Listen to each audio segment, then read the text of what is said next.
CJP തുടരുക തന്നെ ചെയ്യും. ഇന്ത്യയിൽ വലിയ മാറ്റങ്ങൾ കൊണ്ടുവരാൻ അവരെ കൊണ്ട് സാധിക്കും. അധികം വൈകാതെ ഇന്ത്യയുടെ ഭരണസിരാ കേന്ദ്രങ്ങളിൽ CJPയുടെ സാന്നിധ്യം കാണാം. ഇത് ഞാൻ വെറുതെ പറയുന്നതല്ല കേട്ടോ.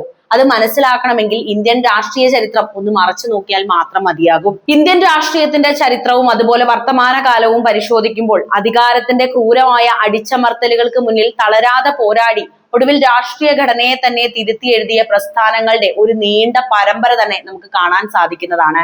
കേന്ദ്ര ഭരണകൂടത്തിന്റെ സർവ്വവിധ സന്നാഹങ്ങളെയും പ്രതിരോധിച്ചുകൊണ്ട് CJP നടത്തുന്ന മുന്നേറ്റവും അതിനു മുന്നിൽ BJPക്ക് കീഴടങ്ങേണ്ടി വന്ന സാഹചര്യവും ആ ചരിത്രപരമായ ആവർത്തനത്തിന്റെ ഏറ്റവും പുതിയ ഉദാഹരണമാണ്. രാജ്യത്തെ യുവജനതയ്ക്കിടയിൽ പുകയുന്ന അതൃപ്തിയുടെയും നിരാശയുടെയും വ്യാപ്തി മനസ്സിലാക്കുന്നതിൽ ഭരണകൂടത്തിന് പൂർണ്ണമായും തെറ്റുപറ്റി. തൊഴിലില്ലായ്മയും വിദ്യാഭ്യാസ മേഖലയിലെ പ്രതിസന്ധികളും ചോദ്യം ചെയ്യപ്പെടാത്ത അധികാര ഭരണവും കാരണം യുവാക്കൾക്കിടയിൽ ഉണ്ടായ രോഷമാണ് CJP എന്ന പ്രസ്ഥാനത്തിന് പിന്നിലെ ഊർജം. ഈ യാഥാർത്ഥ്യം തിരിച്ചറിയുന്നതിന് പകരം പ്രസ്ഥാനത്തിന്റെ ആദ്യഘട്ടത്തിൽ തന്നെ അതിനെ നിശബ്ദമാക്കാനാണ് അധികാരികൾ ശ്രമിച്ചത്.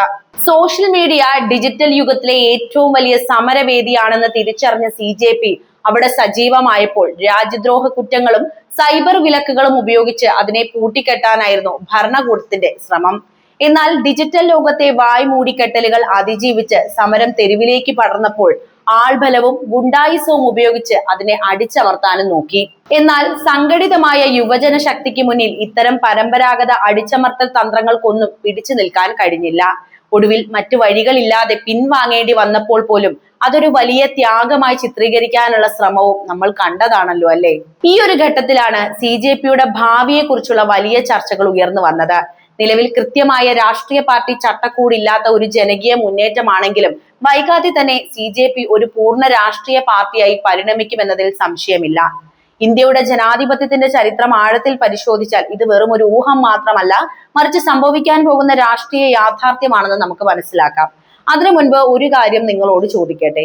CJP അധികാരത്തിൽ വരണമെന്ന് നിങ്ങൾ ആഗ്രഹിക്കുന്നുണ്ടോ? നിങ്ങളുടെ അഭിപ്രായം എന്ത് തന്നെയായാലും കമന്റ് ബോക്സിൽ എഴുതുക. നമുക്ക് വിശദമായിട്ട് തന്നെ കാര്യങ്ങൾ മനസ്സിലാക്കാം. ഇന്ത്യൻ രാഷ്ട്രീയത്തിന്റെ ചരിത്രവും വർത്തമാനവും സസൂക്ഷ്മമായി വീക്ഷിക്കുന്ന ഏതൊരാൾക്കും വ്യക്തമാകുന്ന ഒരു യാഥാർത്ഥ്യമുണ്ട്. ജനകീയ പ്രക്ഷോഭങ്ങളും അവകാശ അധിഷ്ഠിത മുന്നേറ്റങ്ങളും ഒടുവിൽ രാഷ്ട്രീയ പാർട്ടികളായി പരിണമിക്കുന്നത് ഭാരതീയ ജനാധിപത്യത്തിന്റെ ഒരു സ്വാഭാവിക പ്രക്രിയയാണ്. CJP ഒരു രാഷ്ട്രീയ കക്ഷിയായി മാറുമെന്ന പ്രവചനത്തിന് പിന്നിലെ കാരണങ്ങൾ പരിശോധിക്കുമ്പോൾ നമ്മൾ അഭിമുഖീകരിക്കുന്നത് പുതിയൊരു ചരിത്ര പ്രതിഭാസത്തെയല്ല, മറിച്ച് ഇന്ത്യ മുൻപും പലകുറി സാക്ഷ്യം വഹിച്ച രാഷ്ട്രീയ പരിണാമത്തിന്റെ തുടർച്ച മാത്രമാണിത്. ഭരണകൂടത്തിനെതിരെയുള്ള ജനങ്ങളുടെ അതൃപ്തി തെരുവുകളിൽ പ്രക്ഷോഭമായി പുകയുകയും ആ പ്രക്ഷോഭത്തെ നയിക്കുന്ന ശക്തികൾ ഒടുവിൽ ഭരണകൂടത്തിന്റെ ഭാഗമായി മാറി മാറ്റങ്ങൾ കൊണ്ടുവരാൻ നിർബന്ധിതരാകുകയും ചെയ്യുന്ന പ്രതിഭാസം ഭാരതീയ രാഷ്ട്രീയത്തിൽ കൃത്യമായ ഇടവേളകളിൽ ആവർത്തിക്കപ്പെട്ടിട്ടുണ്ട്. ഈ രാഷ്ട്രീയ പരിണാമത്തെ ആഴത്തിൽ മനസ്സിലാക്കാൻ നമ്മൾ നൂറ്റാണ്ട് പിന്നിലേക്ക് അടിയന്തരാവസ്ഥയുടെ മുൻപുള്ള ഇന്ത്യയുടെ രാഷ്ട്രീയ അന്തരീക്ഷത്തിലേക്ക് ഒന്ന് സഞ്ചരിക്കേണ്ടതുണ്ട്. 80കളിലും 70കളിലും ഇന്ദിരാഗാന്ധിയുടെ ശക്തമായ ഭരണത്തിന് കീഴിൽ രാജ്യം അമർന്നു നിന്ന ആ ഘട്ടത്തിൽ ഭരണകൂടത്തിന്റെ ആധിപത്യത്തെ ചോദ്യം ചെയ്തുകൊണ്ട് രംഗത്ത് വന്നത് ജയപ്രകാശ് നാരായൺ എന്ന JP ആയിരുന്നു. സമ്പൂർണ്ണ ക്രാന്തി അല്ലെങ്കിൽ സമ്പൂർണ്ണ വിപ്ലവം എന്ന മുദ്രാവാക്യം ഉയർത്തി ഗുജറാത്തിലെയും ബീഹാറിലെയും വിദ്യാർത്ഥി പ്രക്ഷോഭങ്ങളെ അദ്ദേഹം കോർത്തിണക്കി. ഭരണകൂട വിരുദ്ധ വികാരം കൊടുമ്പിരി കൊണ്ട ആ കാലഘട്ടത്തിൽ കേവലം ഒരു സമര സമിതിയായി നിലകൊള്ളാൻ ആ മുന്നേറ്റത്തിന് സാധിക്കുമായിരുന്നില്ല. ഇന്ദിരാഗാന്ധിയുടെ ഏകാധിപത്യ പ്രവണതകൾക്കെതിരെ തെരുവിൽ സമരം ചെയ്ത JP എന്ന രാഷ്ട്രീയ നായകൻ സമരങ്ങൾക്കപ്പുറത്തേക്ക് അധികാര രാഷ്ട്രീയത്തിൽ ഇടപെടാതെ മാറ്റങ്ങൾ അസാധ്യമാണെന്ന് തിരിച്ചറിയുന്നത് ആ ഘട്ടത്തിലാണ്. ഇതിന്റെ ആത്യന്തിക ഫലമായിരുന്നു 1977 കോൺഗ്രസ് ഇതര പ്രതിപക്ഷ കക്ഷികളെയും പ്രക്ഷോഭകരെയും ഒന്നിപ്പിച്ചുകൊണ്ട് ജനതാ പാർട്ടി രൂപീകരിക്കപ്പെട്ടത്. അടിയന്തരാവസ്ഥയ്ക്ക് ശേഷം നടന്ന തെരഞ്ഞെടുപ്പിൽ ജനതാ പാർട്ടി ഇന്ദിരാഗാന്ധിയെയും കോൺഗ്രസിനെയും അധികാരത്തിൽ നിന്ന് പുറന്തള്ളിയപ്പോൾ അത് ഇന്ത്യയിൽ ഒരു പുതിയ രാഷ്ട്രീയ സംസ്കാരത്തിനാണ് തുടക്കം കുറിച്ചത്. ഒരു ജനകീയ പ്രക്ഷോഭത്തിന് എങ്ങനെ ഒരു രാജ്യത്തിന്റെ ഭരണകൂടത്തെ തന്നെ മാറ്റിമറിക്കാൻ കഴിയുമെന്നും അത്തരം പ്രക്ഷോഭങ്ങൾ എങ്ങനെ രാഷ്ട്രീയ പാർട്ടികളായി രൂപാന്തരപ്പെടുമെന്നും തെളിയിച്ച ഏറ്റവും വലിയ ഉദാഹരണമായിരുന്നു ഇത്. JP പ്രസ്ഥാനത്തിന് ശേഷം സമാനമായ ഒട്ടനവധി ഉദാഹരണങ്ങൾ ഇന്ത്യൻ ചരിത്രത്തിലുടനീളം കാണാൻ സാധിക്കുന്നതാണ്.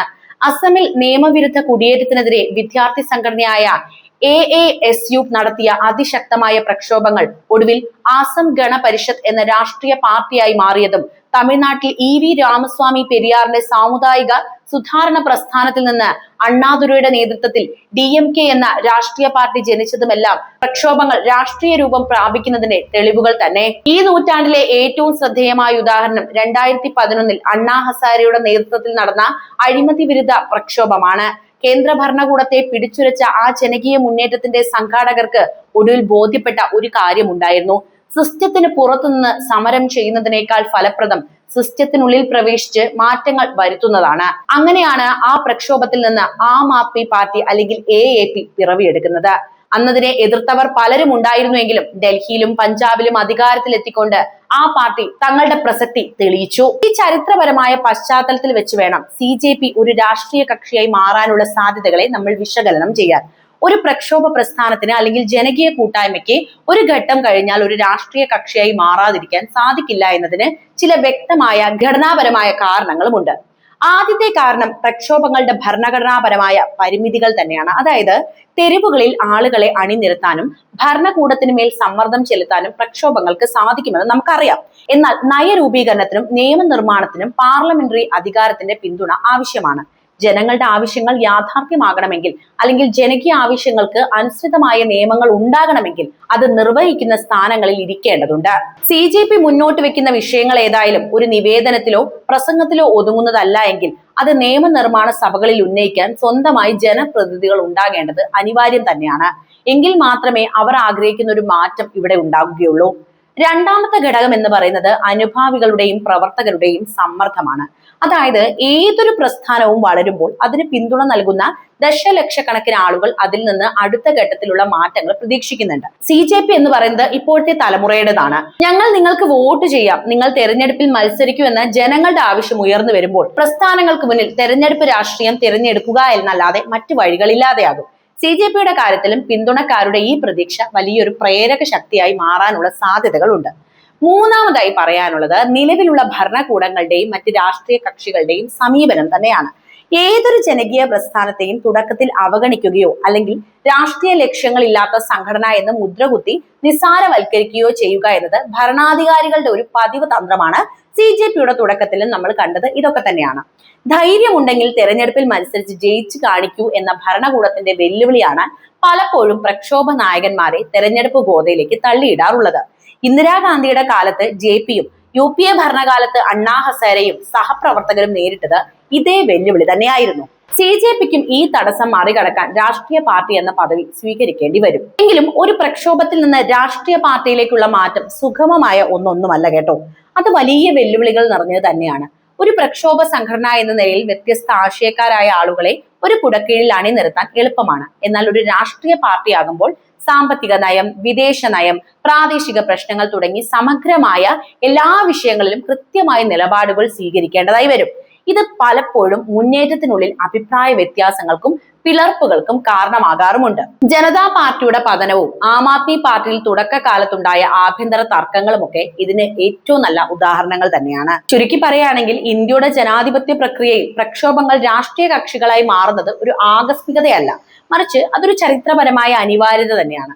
ഇന്ദിരാഗാന്ധിയുടെ കാലത്ത് JP കാട്ടിത്തന്ന അതേ വഴിയിലൂടെ അന്നത്തെ പ്രക്ഷോഭങ്ങൾ ജനതാ പാർട്ടിയായി മാറിയതുപോലെ, അഴിമതി വിരുദ്ധ സമരം ആം ആദ്മിയായി മാറിയതുപോലെ CJPയും ഒരു രാഷ്ട്രീയ കക്ഷിയായി രൂപപ്പെടുകയാണ് എങ്കിൽ അത് ഇന്ത്യൻ രാഷ്ട്രീയത്തിന്റെ സ്വാഭാവികമായ വികസന പരിണാമങ്ങളുടെ തുടർച്ച മാത്രമായിരിക്കും. തെരുവുകളിലെ മുദ്രാവാക്യങ്ങൾ നിയമസഭകളിലും പാർലമെന്റിലും മുഴങ്ങണമെങ്കിൽ പ്രസ്ഥാനങ്ങൾക്ക് രാഷ്ട്രീയ രൂപം പ്രാപിച്ചേ മതിയാകൂ എന്ന യാഥാർത്ഥ്യമാണ് CJPയെയും ഈ വഴി തെരഞ്ഞെടുക്കാൻ പ്രേരിപ്പിക്കുന്ന പ്രധാനപ്പെട്ട ഘടകം. ഇപ്പോഴും CJP ഒരു രാഷ്ട്രീയ കക്ഷിയായി മാറുമോ എന്ന കാര്യത്തിൽ ഒരു തീർപ്പ് വന്നിട്ടില്ല. എങ്കിലും അത് മാറാനുള്ള സാധ്യതകൾ നമുക്ക് തള്ളിക്കളയാനാകില്ല. എന്താണ് ഈ വിഷയത്തിൽ നിങ്ങൾക്ക് സംസാരിക്കാനുള്ളത് എന്നറിയാൻ എനിക്ക് താല്പര്യമുണ്ട്. എന്ത് തന്നെയായാലും കമന്റ് ബോക്സിൽ ഇടുക. മറ്റൊരു വിഷയമായി വീണ്ടും കാണാം. നന്ദി.